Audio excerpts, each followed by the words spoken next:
नमस्कार किसान साथियों, आपका हमारी चैनल गुरु राजपूत फार्मर में स्वागत है। और ये मेरे पीछे लगी हुई मेरी मटर है, तो उसकी भी हम बाद में बात करेंगे, क्योंकि मैंने इसे थोड़े से प्लॉट में लगाई है, वो कि प्रैक्टिकल करना है, क्योंकि हमें नेक्स्ट ईयर हमें थोड़े से लार्ज स्केल पर या थोड़े से ज़्यादा प्लॉट में मटर की खेती करना है। तो इतने हमारे चने ख़राब हो रहे थे, जैसे डॉलर मैंने बताया था, तो उसके लिए इतना सीड लगाया है मैंने।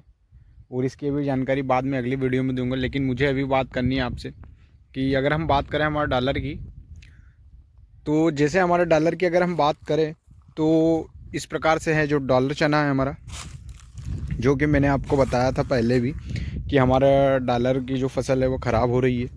और क्योंकि हमने पहले सिंचाई की थी, जो कि 30 दिन में एक सिंचाई की थी, और जो मतलब पानी हमने स्प्रिंकलर से नहीं दिया था, जो फ्लैट इरिगेशन किया था या फ्लड इरिगेशन भी बोल सकते हैं, तो वह किया था। उसके बाद हमारे यहाँ पर बारिश हो गई थी, तो बारिश होने से इन चनों की फसल में उकठा उमाला या तना विगलन या विल्ट या कॉलर रॉट ज़्यादा लग चुका था।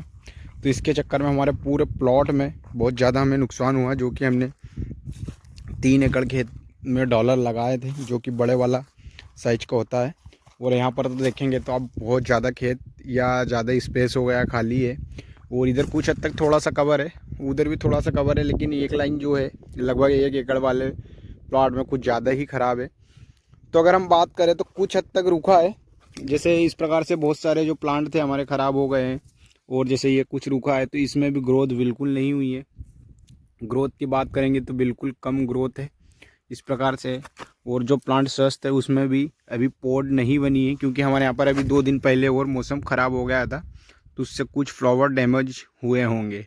लेकिन अभी फ्लावर से जो सेकंड इस प्रकार से देखेंगे, जैसे ये फ्लावर निकाला मैंने और हल्की सी पॉड दिख रही है, तो ये स्थिति है, जो कि ये डॉलर चना है या बड़े वाला अमेरिकन डॉलर बोलते हैं हमारे यहाँ पर। एक समस्या और भी यह हो गई कि हमने स्प्रे किया, स्प्रे में हमें ज़्यादा माइक्रो न्यूट्रिएंट डालना पड़ा।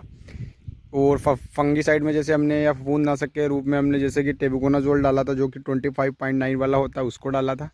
रिजल्ट कुछ हद तक मिला, लेकिन ये चना जो हमें इल्ड चाहिए थी या उत्पादन चाहिए था वो नहीं मिल पाएगा। और जैसे स्पेस ज़्यादा हो गया तो अभी खरपतवार आप देखेंगे तो बारीक बारीक और उग रहा है। तो हमें इस चने में और निराई करानी पड़ेगी, क्योंकि हमने एक बार कर चुके, उससे पहले डोरा भी चलवा लिया था, फिर निराई करवा ली। उसके बावजूद भी हमें एक बार और अतिरिक्त निराई लगेगी। और चने की कंडीशन है बहुत ज़्यादा ख़राब है। और जैसे कि आप देखेंगे तो मक्का का प्लांट उग चुका था, तो हमने उसको रख लिया है। और इस प्रकार से कुछ कुछ प्लांट में देखेंगे तो इस प्रकार से पौध आ गई है, जैसे कि जो पहले बन चुका था जिसकी जड़ स्वस्थ थी, और जो इस प्रकार से बर्ड्स या पौध बन गई थी, तो ये आ चुके हैं। और कुछ ख़राब भी हुआ है। और जैसे कि ठंडी अगर ज़्यादा पड़ जाती तो नुकसान होता है। और कुछ कुछ जैसे कि ये लीफ स्पॉट वाली जो समस्या होती है वही डॉलर चनों में ज़्यादा होती है। देखिए ये आप देखेंगे तो लीफ स्पॉट डिसीज़ जो बोलते हैं हम चने की, इन डॉलर चनों में ज़्यादा होती है, तो वह भी बीमारी है। और इसमें हमने फिर उसके बाद ही जैसे स्प्रे किया था माइक्रो न्यूट्रिएंट का, टेबुकोनाजोल का, इमामेक्टिन का। उसके बाद 4 दिन बाद ही एक रिपीट कराया था, जो कि 05234।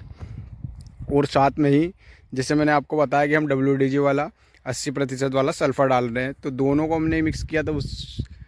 उसके बाद और पहले की वीडियो के अगर हम कंपेयर करें या देखें तो कुछ हद तक सुधार हुआ है या बहुत हद तक सुधार हुआ है।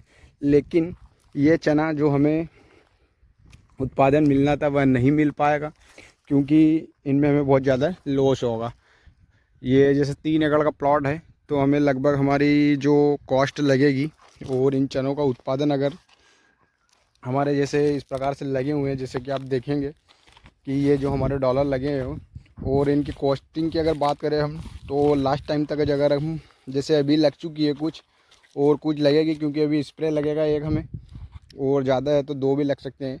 और आप देखेंगे तो फ्लावर स्टार्ट होगा, जैसे कि आपको इस प्रकार से वाइट दिख रहा होगा। और ये गेहूँ लगे हैं, तो हमने इनको निराई नहीं कराई, क्योंकि गेहूँ में भी वाली आ जाएगी, क्योंकि प्लॉट में स्पेस बहुत पर्याप्त था, तो इसके लिए हमने इनको भी नहीं निकाला। तो गेहूँ के कुछ उम्बियाँ निकाल लेंगे।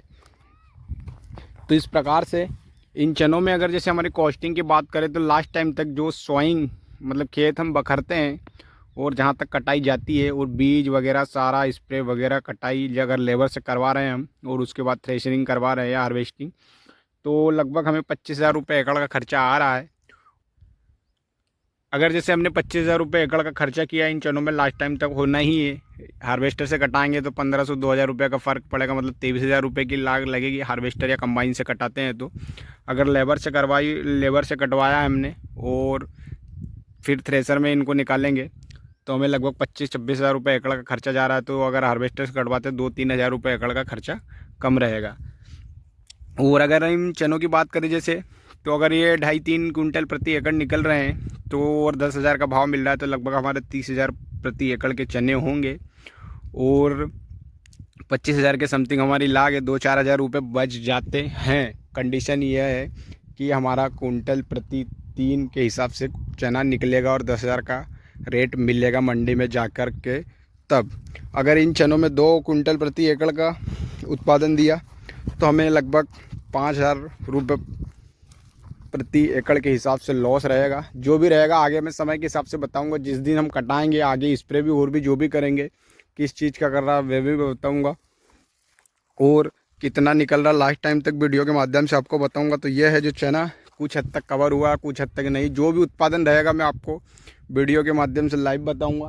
और मैं हमेशा हमारी वीडियो में आपको जो हमारे प्लॉट में हमारे साथ घटना घटित होती है, जो सच्चाई है वही या रियल है, उसी को बताने की कोशिश करता हूं।